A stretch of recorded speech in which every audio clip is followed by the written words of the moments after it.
Evo ovdje smo popričamo malo o 2023. godini, šta su neki naši planovi, šta su neke novine.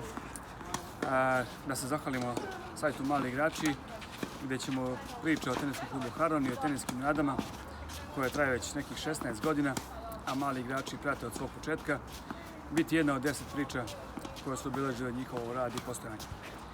Što se tiče našeg kluba, mi nastavljamo malo ranije ovu letnju sezonu, već smo krenuli sa radom i iz više razloga. Jedan bitan od njih je taj što većina naših igrača planira da igra turnire koji su na polju u Heraklionu, u Antaliji, dakle u sličnim uslovima koji su trenutno ovdje.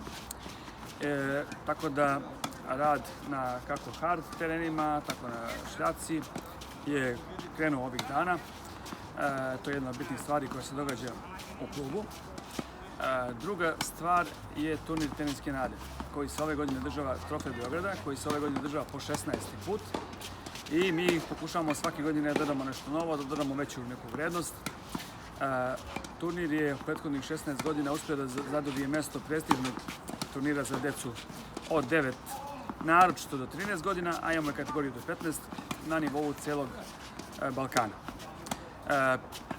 Ponosni smo time što Trofej Beograda se smatra velikom feštom dečijeg tenisa i ove godine će trajati 15 dana, što je slično kao prošle godine kada je trajao 2 pune nedelje i bilo je odigrano preko 250 mečeva u svim kategorijama. Novina koju planiramo za ovu godinu je da ubacimo, znate da smo kretali uvijek sa kategorijom do 9 godina sa zelenom loptom, namjera nam je da ubacimo pre toga turnira kategoriju do 9 sa narandžastom loptom, tako da bi djeca mogli da biraju. Dakle, 9-godišnjaci će ove godine moći da biraju turnir sa narandžastom ili zelenom loptom shodno svojim mogućnostima, željama i načinom treninga do sada.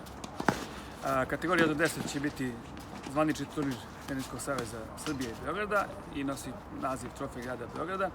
Kategorije 11, 13 i 15 su u okviru Champions Ball serije i svi pobednici kao i do sada stiču pravo, to jest finalisti, učešće na završnom svetskom Mastersu koji se održava u Umagu u septembru mjesecu.